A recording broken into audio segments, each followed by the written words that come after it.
Fitzgerald's end zone. Touchdown! Touchdown! Intercepted! Touchdown! Teddy Bruschi, Willie McGinn, made the play! We're Super Bowl champions! Welcome to New England Ford Patriots 5th Quarter. Brought to you by the New England Ford Dealers, home of the best-selling brand of cars and trucks in New England.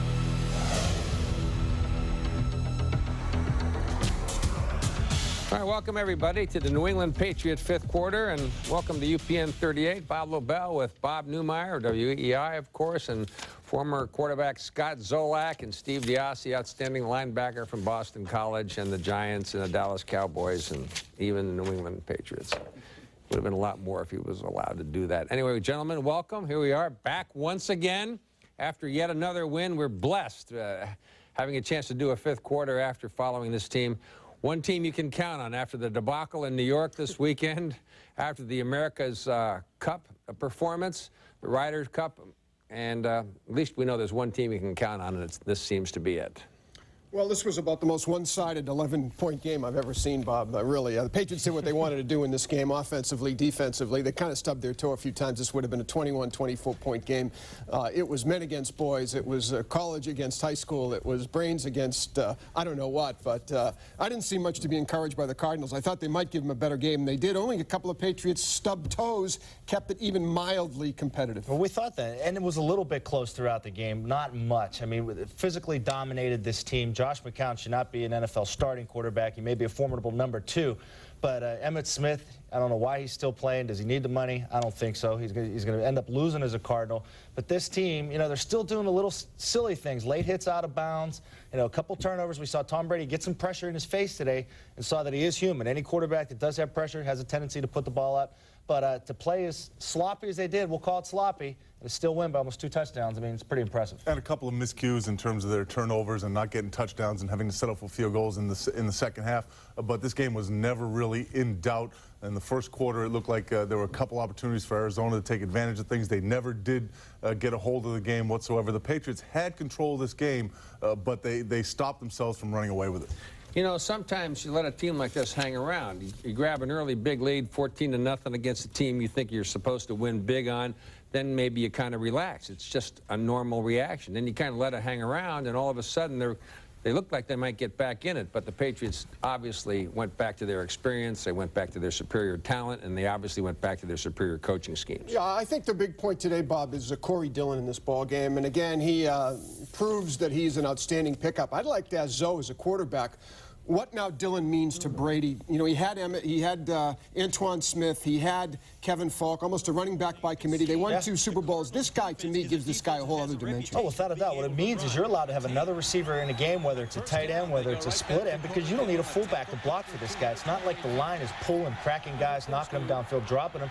They're basically getting a hat on hat, just stretching it out, letting him go to the sideline. He's picking his holes, and he's getting all this yardage on his own. Well, let me ask you, after first hit, he's getting a lot of yards. Let's ask that same question to the defensive linebacker, the linebacker guy who's got to deal with a guy like Corey Dillon as opposed to not having him in the backfield. Well, the way it helps Tom Brady and the way that helps the offense is you saw David Givens make these catches, 20-plus yard catches. He had 2 or 3 of them, and that was because the safeties and the linebackers have to respect the run. With Antoine Smith, although he's a hard-working guy, you really didn't have to respect the run like you do Corey Dillon. Corey Dillon, he looked like he was on the verge of breaking at least 2 or 3 runs today. So basically what it does for you is makes the defense account for a lot more than just the passing game. All right, this is 17 wins in a row. They have a bye week. They go to Buffalo for a chance to win number 18 and a chance to break the record against, ironically, Miami back here in Foxborough. Let's talk about the play of the game. In absence of any one great play like a McGinnis sack that we had last week and also last year against Indianapolis, I guess the play of the game would have to be this. Well, Bob, the reason why I like this play as the play of the game is for 2 reasons. Number one, people say the Patriots are lucky. There's 3 Arizona guys around the football, but you know something? Deion Branch doesn't hustle himself. He doesn't come up with this football. You got to make your own breaks in this game. And he was moving the fastest of any of those guys. The Arizona players, looking right here, you see they all sort of assume that everybody else is going to get the ball. and then Deion Branch comes out of nowhere. They're trying to keep it in bounds. He comes out of nowhere, gets a favorable bounce, but he's there to make that play. And this happened late in the first quarter. There was still, could have been anybody's ball game, but all of a sudden, a real momentum killer for Arizona. Number 24 helped him out right there. He had to get the ball with his left hand, slide it back in bounds. People say, why didn't they fall on it? You don't realize they have to have possession of the football while they're in bounds before they can be switched with, on the downs. And his momentum was carrying him out of bounds. So the other play on another fumble that you could count too was the. Don't confuse us now. I mean, we got to play the game. Well, don't go into that. Well, Daniel Graham on a similar play. Daniel Graham, a hustle play. Daniel Graham flying downfield to stop I think it was a defensive lineman. Are you breaking with us here? He's on the grand band. Are you breaking with us here? Just telling you. Are we unanimous on this play of the game? No, we're not. Absolutely not. Never unanimous. It'd be too much. It'd be too easy for you. I thought it was the Sheffield home run. Boston College. He's always the voice of dissent. Yeah, he thinks he's going to a big-time bowl this year, right? Well, he's probably going to be touting Graham for player of the game if he's going to be touting that. Is that who you're touting for player of the game? Absolutely not. How can you look at 160 yards or so from Corey Dillon and not think he's you're not. But we're not trying to sway the vote. We're trying to tell you can vote for player of the game, and obviously a candidate would be Corey Dillon. He went 158 yards. What was the stats? 158 yards. 32 carries. We're not saying he ought to be the player of the game, but you know what? Who's second? That's what we want to know. Log on to CBS4Boston.com. Click on fifth quarter. There is no other candidate. Who's second? No, there really isn't. Bledsoe. Begging you. Player of the game. Corey Dillon.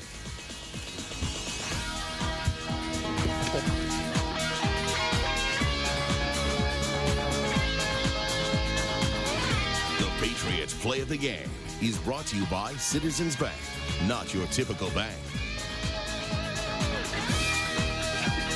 Welcome back to New England Ford Patriots fifth quarter, brought to you by the New England Ford dealers, home of the best-selling brand of cars and trucks in New England.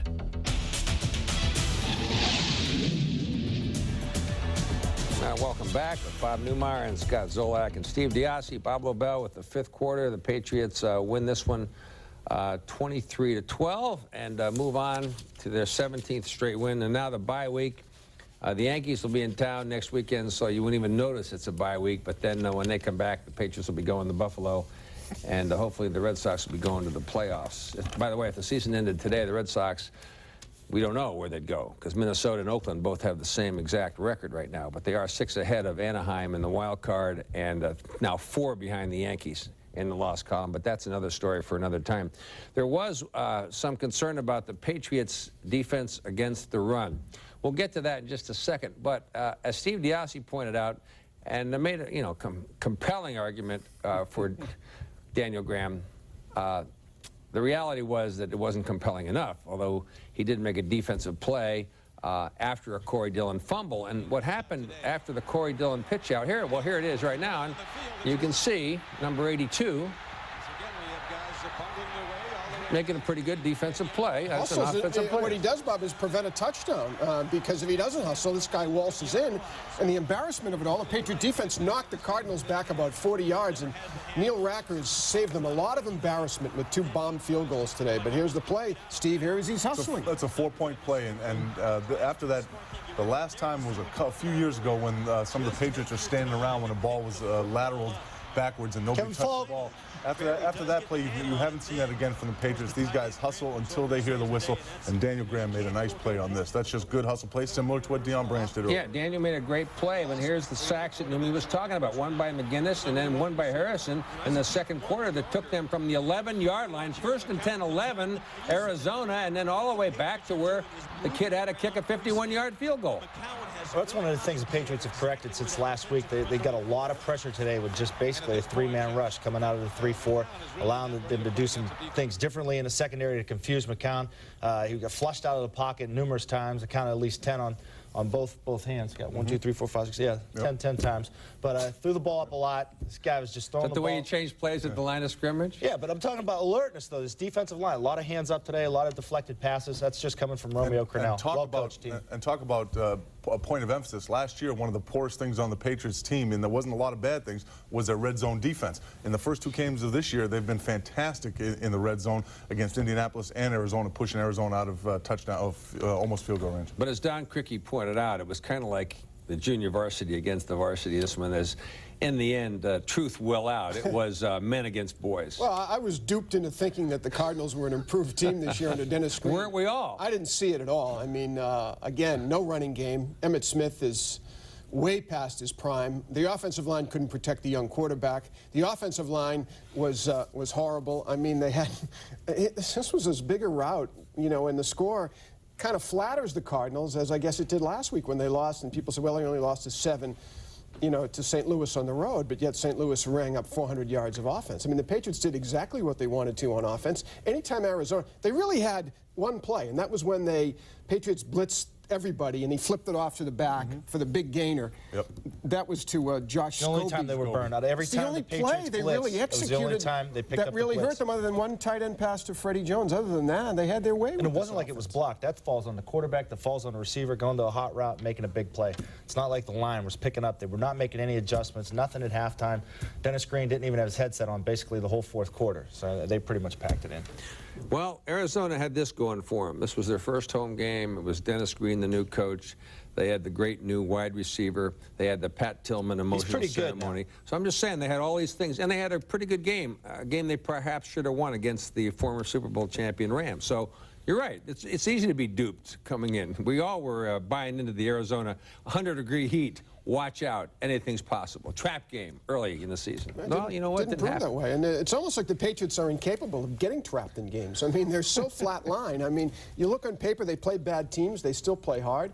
Granted, they weren't perfect today. They made a couple of mistakes. Penalties. Penalties cost them field goals when they could have had touchdowns, fellas. But, I mean... That falls on you the look at players, too. I mean, Harrison, the veteran, how many times has this guy been flagged? How many times has he been fined? He's got to know when to pull off.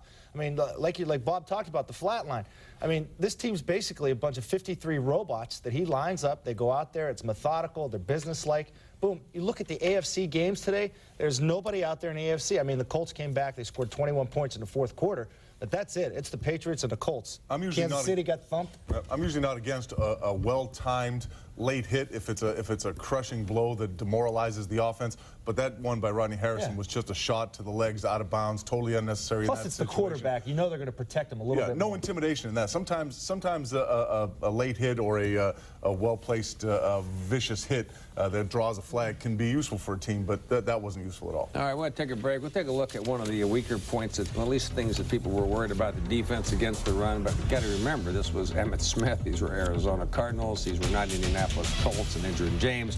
But defense against the run. And don't forget, always overlooked is Automatic Adam. 3 for 3, Automatic Adam. He's there. You never have to worry about it. It's a remarkable thing to have. We'll get back to that, but it's a defense against the run. When we come back, we're going to deal with vote for player of the game. Log on to CBS4Boston.com. Be part of the landslide. Click on fifth quarter.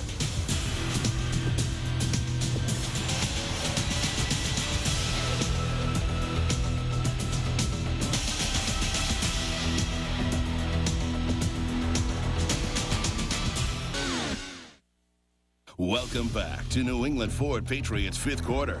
Brought to you by the New England Ford dealers, home of the best-selling brand of cars and trucks in New England. Welcome back to fifth quarter. Part of the halftime ceremony today was a tribute to Pat Tillman, former Arizona Cardinal, who was, of course, killed in Iraq. If we have that, we'll put it up. If we don't, we'll wait. But it was we have it, so it was a moving tribute, and we'll share it with you right now.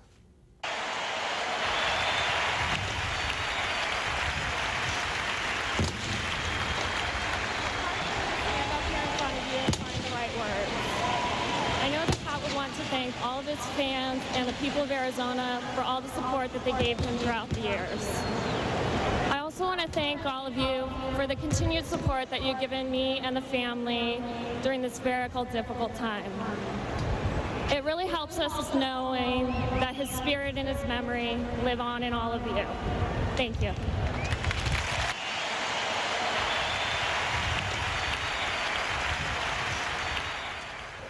So that was an emotional moment at halftime. Pat Tillman, who lost his life in the line of duty in Afghanistan. But let's get back to the football part of this and talk about the Patriots' defense, if we can, against the run, which is you know, it's a big cause of concern against the Indianapolis Colts, and I guess we'd all agree that that was the one thing everybody zeroed in on last week and say, well, wait a minute, you know, this has got to stop. Well, particularly, Bob, when you consider that Emmitt Smith is the leading ball carrier in the history of the National Football League, but that's the old Emmitt Smith, and he's no Edgerrin James, and their offensive line, I guess, is no Indianapolis Colts offensive line, because they did nothing on the ground. And I know they have a back named Marcel Shipp from UMass that I think would have given Emmett some challenge for playing time, but I think he's hurt and he's out for the year. But Emmett could get nothing going today. We still don't know exactly how good or how bad the Patriots defense will be against the run, because last week you faced the best offense in the NFL, and this week you faced one of the lesser offenses in the NFL with you're exactly right, Emmitt Smith, a guy who is well past his prime, and an offensive line that's, while they're big, they're not very mobile. They don't block very well. So we still will not know what this Patriots defensive front seven can do against the run until a couple weeks from now. Well, we do know one thing: they were better this week than they were. They were facing a much lesser opponent. This was night and day in terms of what Indianapolis is capable of, and in terms of what Emmitt Smith and the Cardinals are capable of. What about Buffalo and Miami, the next two opponents? Well, Miami's going to have trouble running the ball. They just have nobody to run the ball, but Buffalo should have a reasonable opportunity to run the ball. Drew Bledsoe's not doing anything at this point, so they're going to have to run the ball to have a chance to win against the Patriots. Okay, David Givens. Let's talk a little bit about him, because he would have been a candidate and may still be a candidate for player of the game had we not lobbied so hard for Corey Dillon, the obvious choice. Yeah, a third quarter, he makes a big catch on a 3rd and 9. And what you like about Givens is he gives you what I know Scott Zolak will call separation, and the ability for a wide receiver to literally separate himself from a cornerback. Not only separation, but maybe even a bigger word, trust. The holes are so small to throw the ball into. When you have a receiver the size of Givens, as physical as he is, to know that when you throw it, not only is he going to fight for the ball to try to catch it, but if there's a chance for an interception, this is the guy that's going to break it up. And specifically down in the red zone. We didn't see much of Givens in the preseason, wondered why he wasn't playing that much, but they have so many young, shifty receivers that are quick. But this guy for Brady, he's starting to become the clutch guy, and it's amazing what he's developed to. Is such a low-round pick. I think it was a 7th-round pick. You know, out of Notre Dame, a team that has not thrown the ball with any success at the college level, to become one of Brady's more formidable targets.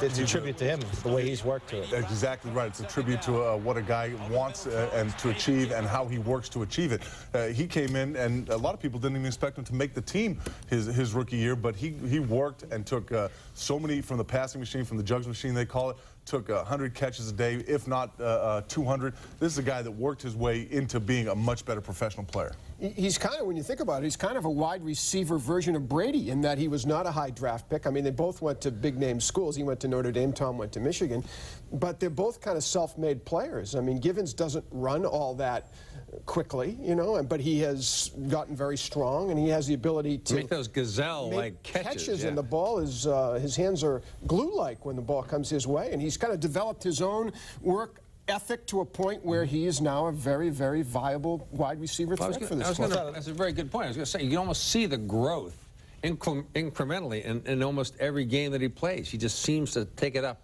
a little bit every game he plays, because I guess maybe because Brady's using him more. Not only using him more, I mean, you talk about the growth, the best thing he has is Tom Brady as his quarterback. I mean, you probably have the most accurate passer in the league right now. The guy is so meticulous in practice about not throwing interceptions. The concentration that's there, it just helps the receivers to develop.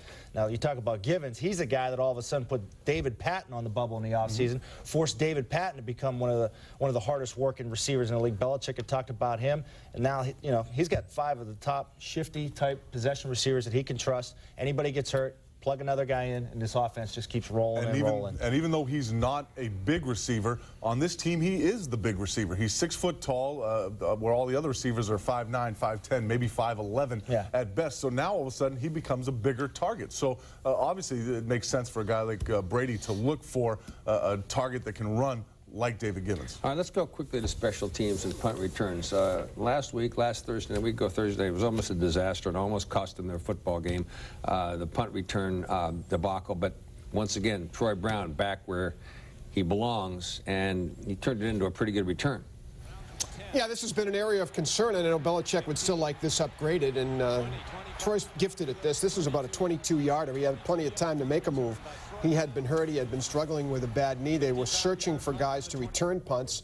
As you mentioned, Bob, in the Indianapolis game, Deion Branch kind of stumbled around, and that was a costly turnover there. But I think Troy Brown's the guy, and it's good to see him back in the lineup. Anytime he touches the football, usually only good things happen. I know Belichick wants to improve this, though, and I think that he's still looking to try to break one some point in this season. It's not an area that he is satisfied with in his what area zest is? for perfection. Does he even realize he won 2 Super Bowls? He deny it.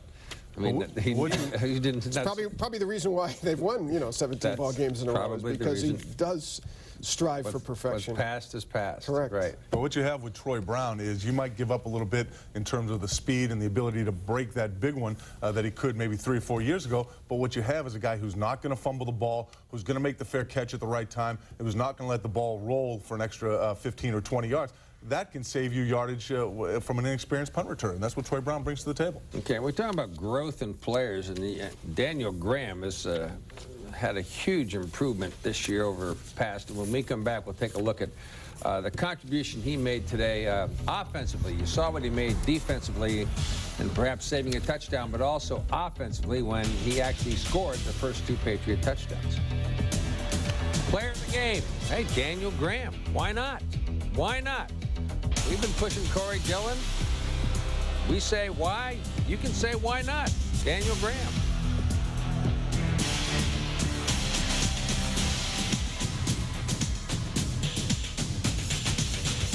Welcome back to New England Ford Patriots 5th quarter. Brought to you by the New England Ford dealers, home of the best-selling brand of cars and trucks in New England. Okay, welcome back to 5th quarter. We might have a unique moment coming up in 5th quarter annals, but we'll see how it plays back here. But first, let's talk about Daniel Graham.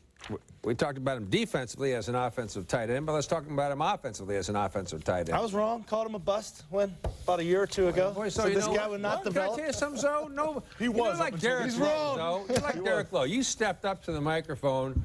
Nobody would have known that. Nobody would have remembered that. So. Hey, I didn't give up 8 runs in the first inning. Come on. But he talked about it. I give him high marks for that. Yeah. Okay, Daniel Graham. It's like Givens. He's like, it's about time. It's about time. The best thing that happened to Daniel Graham might have been the drafting of Ben Watson, because now all of a sudden he's been right pushed there, to work even harder, to work on parts of his game that weren't together, and to realize that he's got competition. Just because you're a first-round pick, that might secure you 2 or 3 years in the league, but it's not going to secure your career. Daniel Graham looks at Ben Watson and says, okay, this kid can play. I better step it up. That might have been a catch he wouldn't have made. Brady makes a look, throws to the back of the end zone, touchdown. Again, there's the play action of Dillon that's so effective there. And I mean, here's a play that shows the abject ineptitude of the Arizona Cardinals. This is 3rd and goal, mind you. 3rd and goal. Watch Brady aim it. He's so open. Is anybody near Daniel Graham? Best thing about that play is the Patriots ran the exact same play the play before to the other side, and Brady missed the pass. They just turned around, flipped it, and ran it to the side. Wow. Yep. That's scary. I mean, that was 3rd and goal from the 19. Can you say blown coverage? It's pathetic. As are the Arizona Cardinals.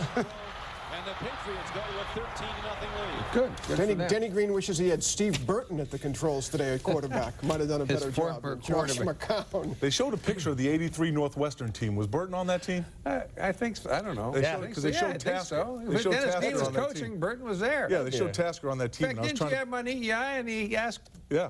I was trying to pick out Burton on that team. Was that Burton's question? Yeah, Burton was back. Fro probably was out to here. That was 78, not 83. You get that tightened down. It's all tight now.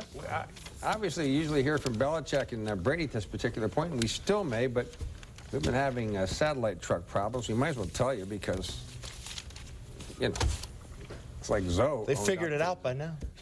Zoe owned up to the Daniel Graham thing, so we thought we'd have our own little... We can do a reenactment. Let's do a reenactment here. Let's do... Who's going to play Belichick? Zoe? Coach, but they both can. You and I can be the intrepid reporters. We'll be the intrepid reporters. Zoe and Steve will be Belichick, and we'll ask him. Go ahead. Wait a minute, if I had hair, I'd mess it up a little first. Go ahead, Right, Numi. You ask the first question. Question number 1, Coach. What was your overall analysis of this game today? Well, we can't turn the ball over as much as we did. Can't put the ball on the ground. Can't throw the ball up. Felt fortunate to win the game. Next. What about the bye week? How's How's that going to play Well, into we're not concerned about the schedule. Is what the schedule is. We just got to line up. We got to play them. It's stuff we can't control. Can't control the penalties, the chuck roll downfield. The way it is, the bye week's this week. We go home, we rest it, we get ready. We got to play Buffalo. Buffalo's a good team. We got to get ready for them. Was your game plan, Coach, to give Corey Dillon the football 30-plus times in this ball game today? Well, of course, we'd like to establish the run as we did early in the football game, but Corey seemed to lack a little there at the second half. But he showed some spark early in the second half, so we continue to give him the ball. And Corey played good. Any update on Deion Branch? Well, Branch has an injury to the right side of his body, but we're going to get on the plane. We got a bye week, and some of our guys aren't. Yeah, it's football. We're nicked up. Troy Brown's nicked up. He's playing.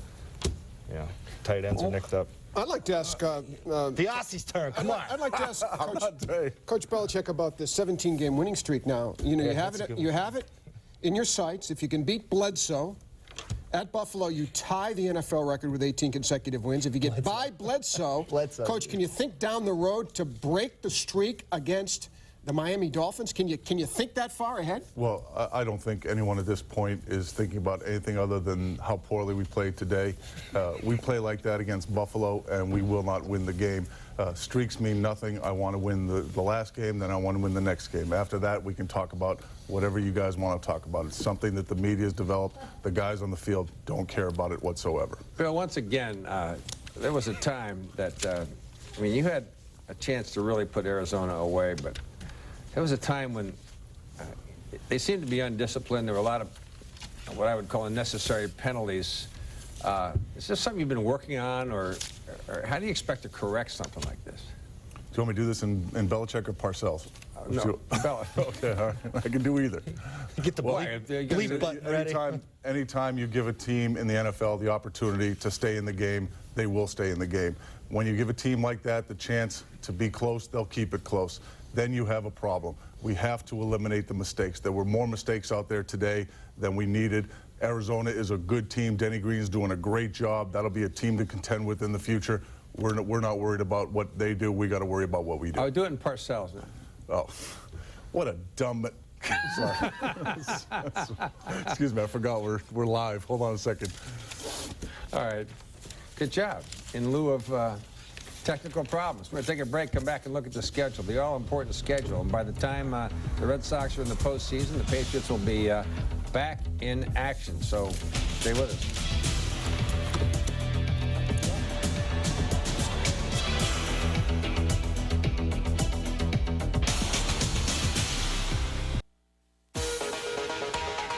All right, no dunk and dash for daylight today. The Patriots did not return a punt or kickoff for a touchdown today, meaning Kristen Fox of Clinton, Massachusetts, doesn't win the trip to see the Pats play the Jets in Miami. But maybe she can work on it in another way.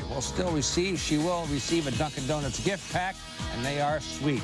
Log on to UPN38.com to find out how you can enter the Dunkin' Donuts Dash for daylight. Okay, we're at that critical moment in our show where we reveal what you feel. What you've been influenced to believe. The critical moment. Or if nitwits flooded the ballot box with stupid votes. That is really unkind. Not in this town. True. Not in this town. Kind, it's true. Saw it in week 1. You can do, finally, some intelligence has crept over the New England populace. Deion Branch, what game are they watching? I would have taken David Givens over Deion Branch. Well, you know what? There's no second place in this competition. It's you win it or you don't win it. If this was hockey, we could have 3 stars, and I would go with Diossi. What's that sport? When there will be hockey, if and when there will be hockey. The legend of hockey. The 3 stars would be Dylan #1, Diossi's David Graham #2, right? 2 touchdown passes. I'll take Graham out there, yep. Second absolutely. star. And a big play. Givens? 3rd star, Givens. I like it. Absolutely. Okay, but Corey Dillon, 158, what was it, 158 yards? 32 carries. 32 carries. Totally changes everything. But it was Arizona, but it was a win. It was their 17th in a row. They have a bye week next week, which brings us to the schedule. We need to take a look at the schedule. Always, when in doubt, go to the schedule because it raises so many interesting questions. All right, we saw a guy today, Emmit Smith, that's over the hill. Can we say that Drew Bledsoe is so far over the hill? This team has scored 1 touchdown in their last 4 games. And I think that Travis Henry and Willis McGahee, or whoever's going to run the football, will at least attempt to test the Patriots' running game. But the Bills cannot score. The Miami Dolphins have a quarterback controversy between Jay Fiedler and A.J. Feely. They've been struggling big time. Their running back is a guy that was third string for the St. Louis Rams they just picked up when Ricky Williams retired. So I know Coach Belichick doesn't like it when we look ahead. Maybe we should ask him. When we look ahead. No. I know he likes to take one game at a time. The Seattle Seahawks are a legitimate team in the National Football The League. only time they will be tested in the first 5 games is Seattle.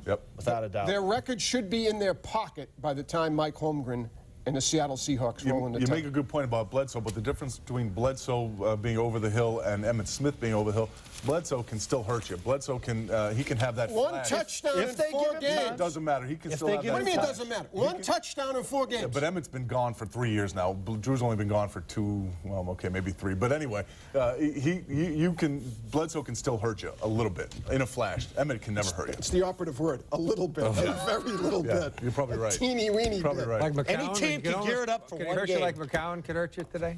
I should hope so. Well, that'd be fine. That'd be great. All right, so there you go. So right up until the end of October, things are looking sweet, huh?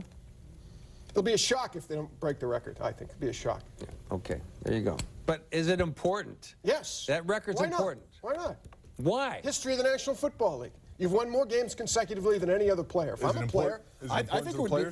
I don't know if it is or not, but I'd take pride in it. I would think that it would be important after they're done playing, when their career's over, because it's something that you look back on and say, from their mind. okay, yeah, right now. I agree. So, it's I not. mean, Right now, it means nothing. This was done in the context of one season, undefeated. That's what made that one such a magical thing. Undefeated. This is like.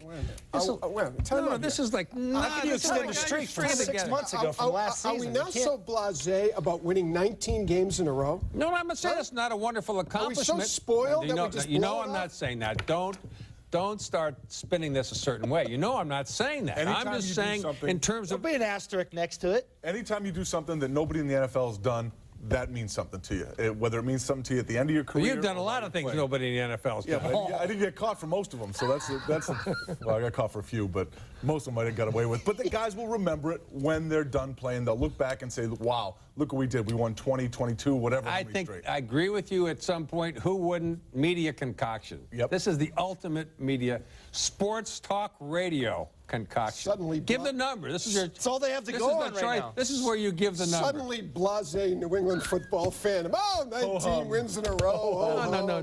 Means nothing. We'll remember it when we're 60 years old. All right, I got one name for you, Dick McPherson. Now do you appreciate the 19 or 20 wins in a row? Steve. There you go. All right, let's move on. Sports 617-779-0850. Had to happen. All right, for Bob Newmeyer, Scott Zolak, Steve Diassi. Bill Belichick. Bill Belichick in absentia. Don't forget, sports final tonight. Obviously, we've been a little late on CBS 4 because we always are after a doubleheader game, but we think we have a rocking show tonight. Of course, we think we have one every Sunday. There you go, Red Sox-Yankee recap. Gulp, Dan Roach, live in New York. Patriots, Cardinal recap. And you'll actually hear from Brady and Belichick, the real one, tonight on Sports Final. Have a good night, everybody. Thanks for being with us in the 5th quarter.